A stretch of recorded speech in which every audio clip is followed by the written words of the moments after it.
Hi, I'm Barbara Lenny, and this is my story about how I stood up to my controlling family and made my own choices. It wasn't easy, but sometimes the hardest decisions give you the most freedom. I'm 25 years old and just a few weeks away from graduating from Las Vegas University with honors. On paper, I seem like the perfect daughter, smart, successful, and well-mannered. My family even calls me the golden child. Sounds great, right? But here's the truth. Trying to be perfect is exhausting. Barbara, stand up straight. A Lenny always stands tall. My grandmother, Jessica, scolds as soon as I step into the family mansion. No matter how quietly I try to sneak in, she always catches me. Sometimes, I think she has eyes in the back of her head. Yes, grandmother, I say, forcing a smile that feels fake. It's not that I don't love my family, I do. But grandmother Jessica is a force of nature. She walks like a queen and speaks like a general. Her words can cut right through a person's confidence. Barbara's posture is fine, mother. She's not going to a fancy ball. My dad, Charles, jokes, trying to lighten the mood. Charles, please, grandmother snaps without hesitation. I am only making sure our family's reputation stays strong. A Lenny never slouches. I glance at my mom, Helen. She gives me a small, reassuring nod, her way of saying, I've got your back. But standing up to grandmother Jessica? That's easier said than done.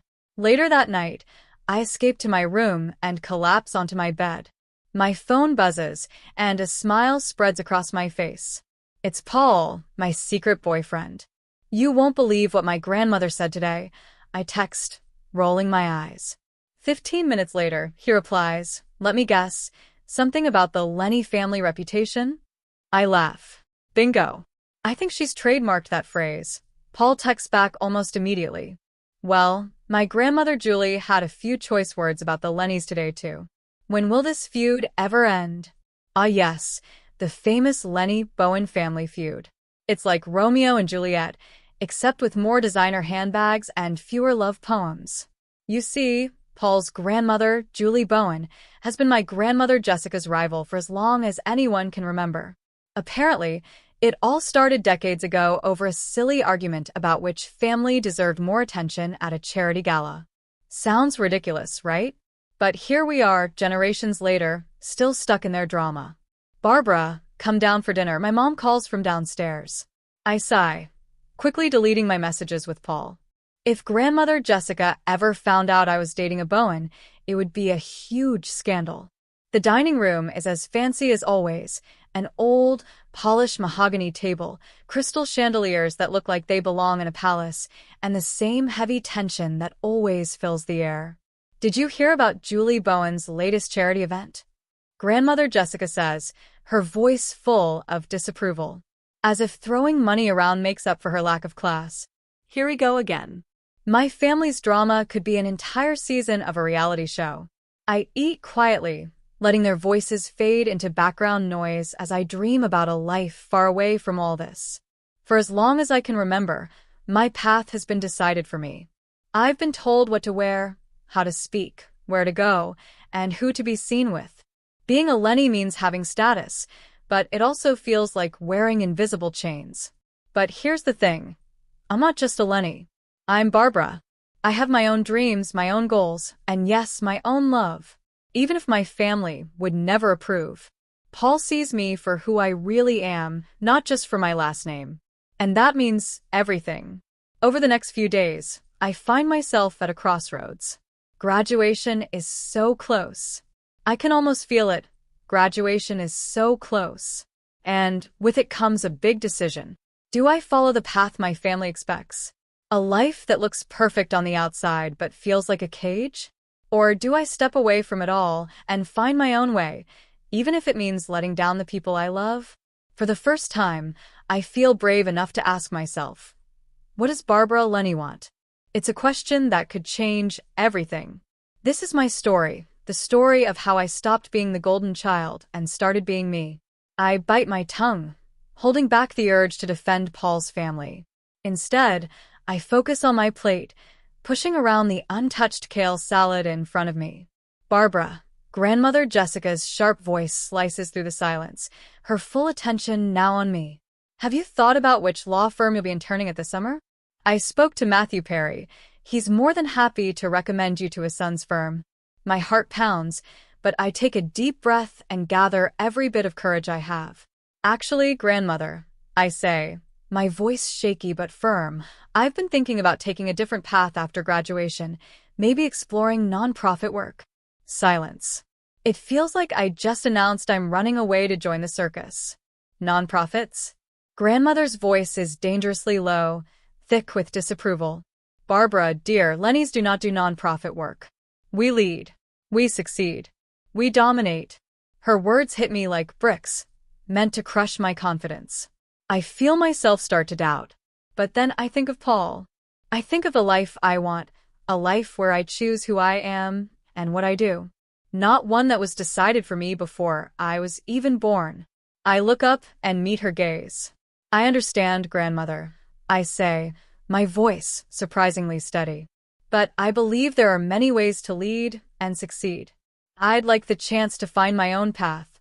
The room feels smaller, the tension thick enough to choke on. My parents exchange worried glances, caught between wanting to support me and fearing what will happen if they stand up to Grandmother Jessica. But for the first time, I don't back down. That night, I lie in bed, my mind racing. I know I'm caught between the life my family expects and the life I truly want. But for the first time, I feel ready to stand up for myself, no matter what happens. The next day, the restaurant is buzzing with life. The grand hall is filled with laughter and chatter, crystal glasses clinking as Las Vegas's elite gather to celebrate my graduation. Servers weave through the crowd, carrying trays of champagne. And me? I stand in the middle of it all, forcing a smile as yet another one of grandmother's friends congratulates me. Barbara, darling, come here for a moment. Grandmother Jessica calls, her voice effortlessly commanding attention. She waves me over to a group of well-dressed men in perfectly tailored suits. Excuse me, I say politely, stepping away. My heels click against the polished marble floor as I approach. Yes, grandmother? I ask, keeping my face neutral. Gentlemen, she begins, pride dripping from every word as she gestures toward me. This is my granddaughter, Barbara. She just graduated summa cum laude from Las Vegas University. One of the men nods, clearly impressed. Following in your grandmother's footsteps, I see. For a split second, I hesitate. Their expectations feel like a weight pressing down on me. I know what I'm supposed to say, that I'm honored, that I'll carry on the Lenny legacy.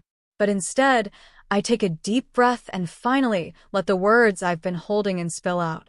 Actually, I say, meeting their eyes with as much confidence as I can, I plan to follow my own path. I'm passionate about nonprofit work and making a real difference in people's lives. The air around us grows tense.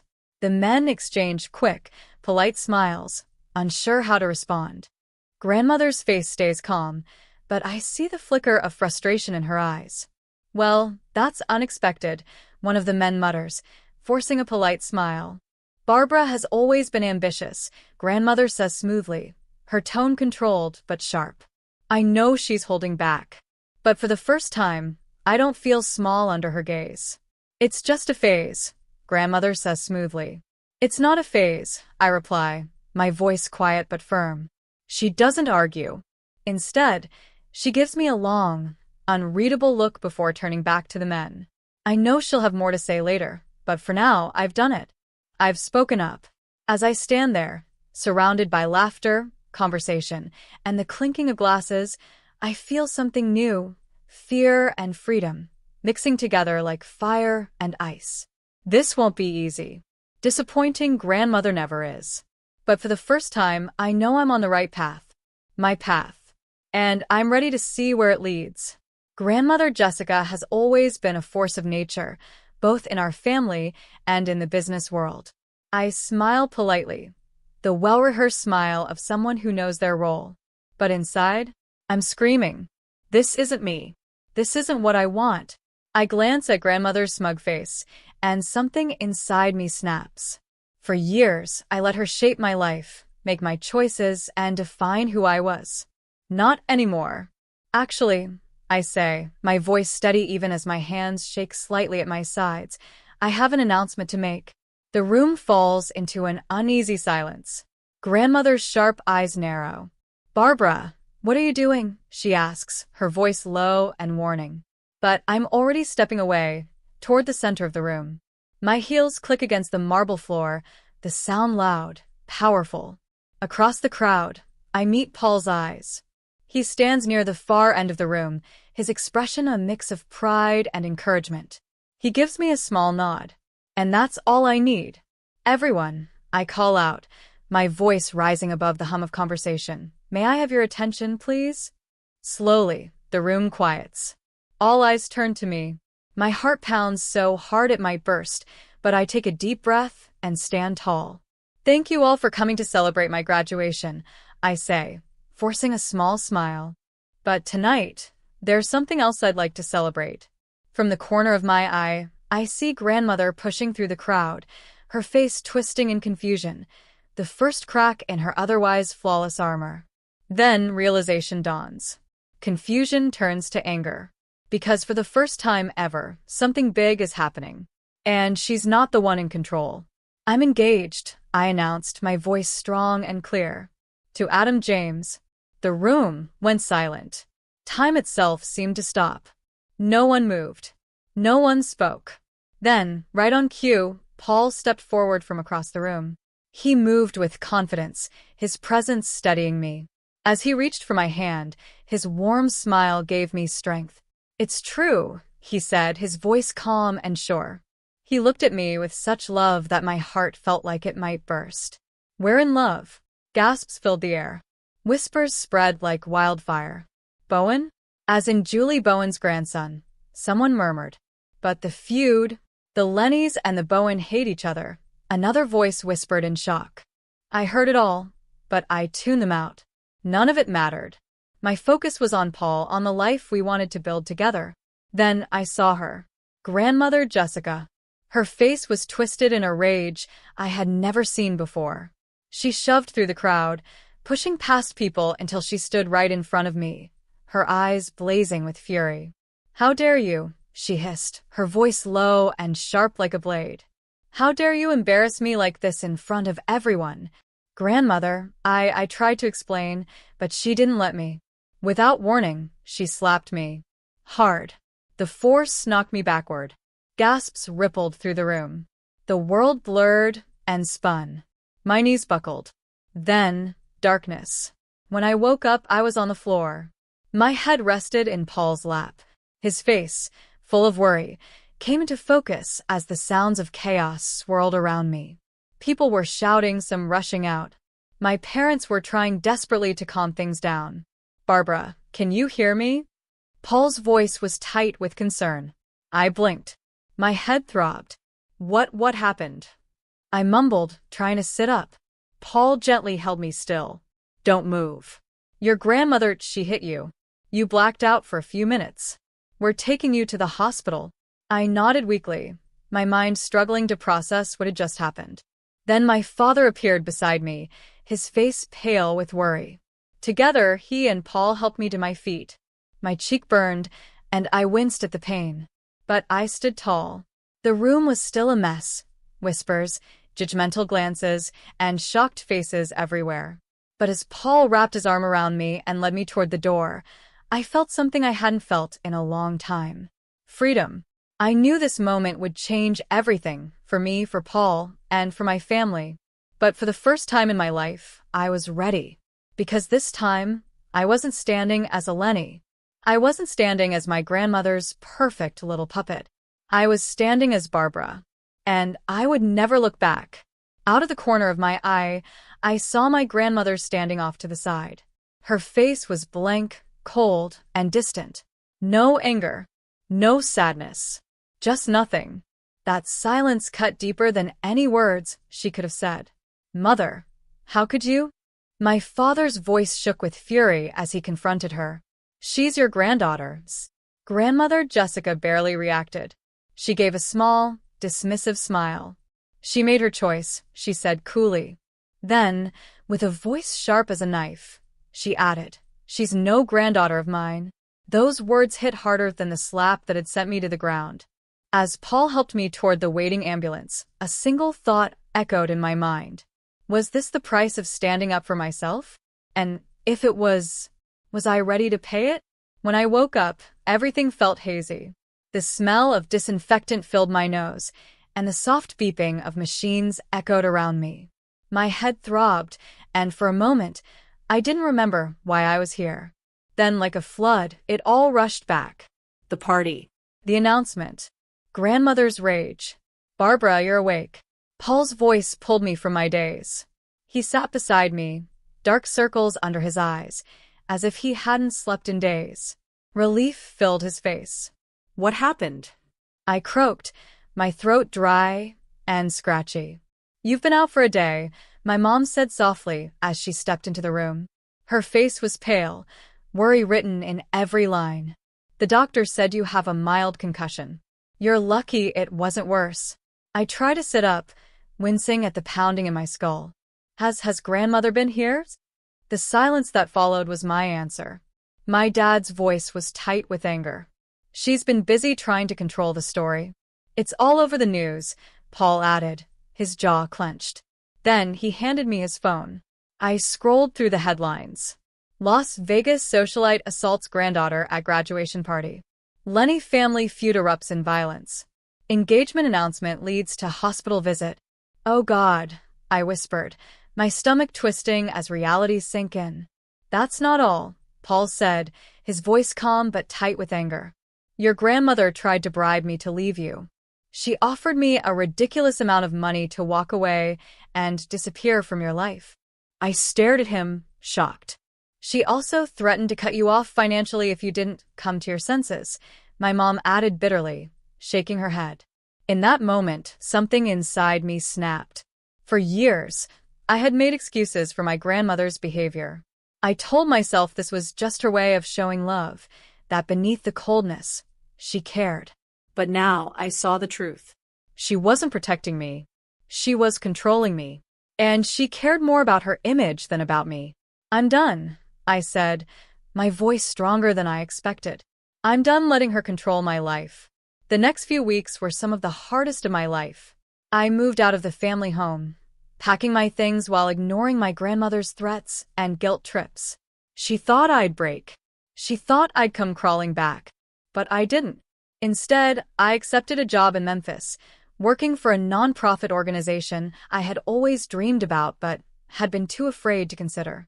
The opportunity had been there, waiting. I had just let fear and family expectations hold me back. Not anymore. Starting over wasn't easy, it never is. But as the days passed, I started to feel something I hadn't felt in a long time. Freedom. Paul was with me every step of the way. He helped me find a small apartment, just big enough to feel like home. He was there when the nightmares came, because they did come. Flashes of that night. My grandmother's furious face. The sting of her hand. The cold finality of her words. "Maybe I should see someone," I admitted to Paul one night after waking up drenched in sweat. He sat beside me, his hand gently rubbing my back. I tried to catch my breath. "You should," Paul said gently, his voice full of love and understanding. "There's no shame in getting help, Barbara. What you've been through, it's a lot." I nodded, tears stinging my eyes. For so long, I had carried the weight of being a Lenny, of being perfect. But now I was finally ready to let that weight go. In the months that followed, I found myself again. I poured my energy into my new job, helping people in ways that felt real and meaningful. I built a life that was mine, free from expectations, free from judgment. My relationship with my parents started to heal as they began to understand how much I had sacrificed to make them proud. And Paul stood by me through it all. One evening, I stood on the balcony of my little Memphis apartment, looking out at the busy city below. A quiet sense of peace washed over me. I had lost so much, my grandmother's love, the security of my old life. But I had gained something far more valuable. Myself. For the first time ever, I was living on my terms. And I knew, no matter what challenges lay ahead, I was strong enough to face them. "I think that's a great idea," Paul said softly. "I'll go with you if you want." And true to his word, he was there through everything. Every therapy session, every panic attack, every moment when I doubted myself. Even when grandmother Jessica kept trying to tear us apart, going as far as to threaten Paul's family business, he never wavered. Meanwhile, grandmother's perfect world was starting to crack. I heard whispers some of her business partners were distancing themselves. No one wanted to be connected to a woman who had hit her own granddaughter. One evening, Paul handed me his phone. "Did you see this?" he asked. On the screen was a video of grandmother outside her office, surrounded by reporters. "Mrs. Lenny, do you have any comments on the assault allegations?" one reporter asked. "Is it true you tried to bribe your granddaughter's fiancé?" another pushed. "How do you respond to claims that you're using your influence to hide the story?" Her face was full of anger. Without saying a word, she shoved past the reporters and stormed away. Paul smirked. "Karma's a nightmare," I muttered, feeling both satisfied and a little sad.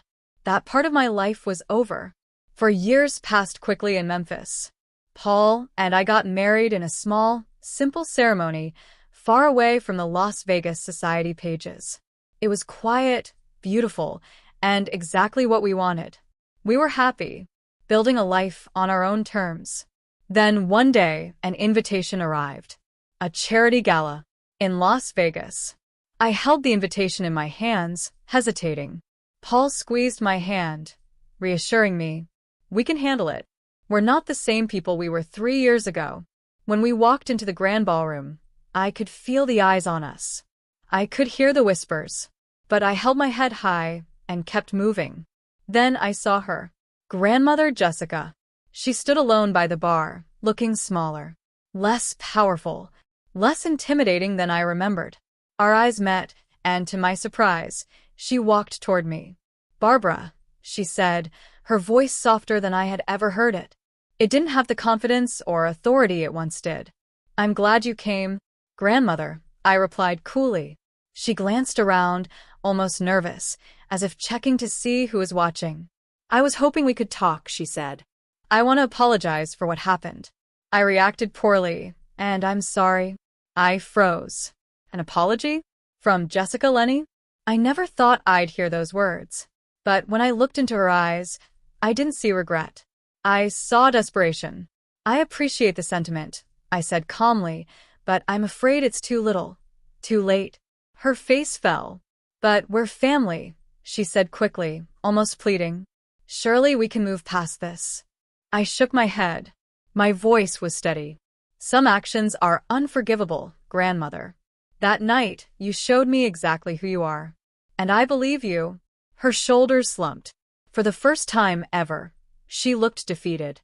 As we stood there, I realized just how far she had fallen. Her company had lost major contracts. Former employees had filed lawsuits, accusing her of years of mistreatment. Her social circle, the very people she once ruled over, had abandoned her. Many had even sided with Julie Bowen, her lifelong rival. Jessica Lenny, once untouchable, was now alone. I turned to leave. Paul took my hand, and we walked away together. I felt lighter than I had in years. And in that moment I realized something. I wasn't angry anymore. I wasn't sad either. I was free. And for me, that was enough. "I've lost everything," grandmother said, her voice shaking slightly. But underneath, I could still hear the anger. "And for what?" she continued. "Because you couldn't just follow the plan I had for you?" There it was. The mask slipped, and the same old Jessica Lenny showed herself again. I met her gaze, my voice calm and steady. "No, grandmother," I said. "You lost everything because of your own actions. Your cruelty, your need to control everyone, your refusal to see people as anything more than pawns in your game." I took a step closer. "Those were your choices. And now, you're facing the consequences." She stared at me, speechless. For once, she had nothing to say. I took a deep breath and continued. "I've moved on," I told her firmly. "I'm happy. I'm successful, and I'm surrounded by people who truly care about me. I met her cold, empty stare one last time. I don't need you, and I don't need your approval anymore. And with that, I turned and walked away. I didn't look back. Jessica Lenny was left standing there alone, a shadow of the powerful woman she once was. A relic of a world that no longer existed. What do you think? Is there a point where family toxicity becomes unforgivable? At what moment in this story would you have walked away from Jessica? Or do you believe everyone deserves another chance? Share your thoughts in the comments below. Your perspective could help others facing similar situations.